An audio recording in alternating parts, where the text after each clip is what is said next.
নমস্কার বন্ধুরা, সবাই কেমন আছো? আশা করি ভালোই আছো। তো আজকে দেখো কি বানাবো, সন্ধ্যার টিফিন। এই যে এখানে এগরোল বানাবো আমি। এই যে এগরোলের জন্য এখানে আটা নিয়ে নিচ্ছি অল্প, তারপরে ডিম দুটা, আর এখানে এগুলা সব শসা, কাঁচা লঙ্কা, টমেটো আর পেঁয়াজ সব একসাথে কেটে নিয়েছি। তো আগে আটাটাকে ভালোটিকে মেখে নিই, তার জন্য অল্প একটু নুন দিয়ে দিলাম,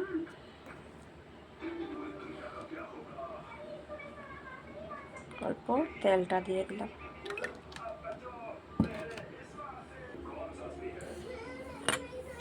আটাটা আগে ভালোটিকে মেখে নেব।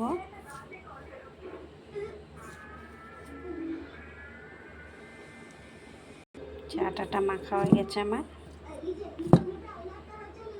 এই যে এখানে দুটা এগরোল বানাবো, তার জন্য দুটা বানিয়ে নিচ্ছি। আপনারা চালে ময়দাও দিতে পারেন, আমি আটাটা দিয়ে দিচ্ছি।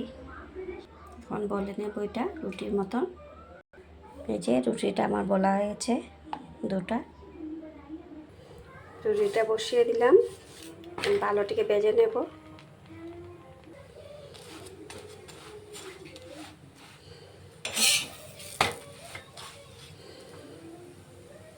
এই যে একটা রুটি ভাজা হয়ে গেছে, আর এখানে আর একটা বসিয়ে দিলাম।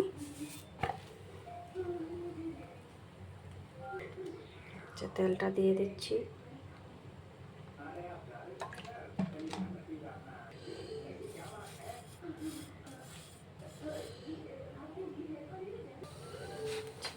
রুটি ভাজা হয়ে গেছে, এখন নামিয়ে নেব। ডিমটা নিয়ে নিচ্ছি, এখন ডিমটা অমলেট করে নেব। ডিমটা দিয়ে দিচ্ছি, তার উপরে রুটিটা দিয়ে দিলাম। যে উল্টিয়ে দিয়ে দিচ্ছি। নিচে দুটা রুটি হয়ে গেছে আমার, এখন রেডি করে নেব। এখন এখানে একটু নুনটা দিয়ে দিলাম। নুনটা দিয়ে সব কিছু একসাথে মিক্সড করে নেব ভালোটিকে। এখন এটার উপরে শসাগুলো দিয়ে দিলাম, সব কিছু একসাথে।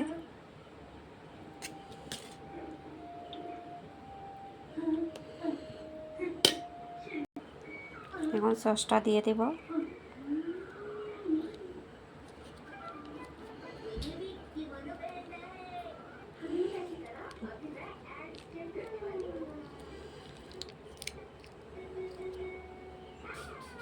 এই যে সব কিছু দিয়ে রেডি করে নিচ্ছি।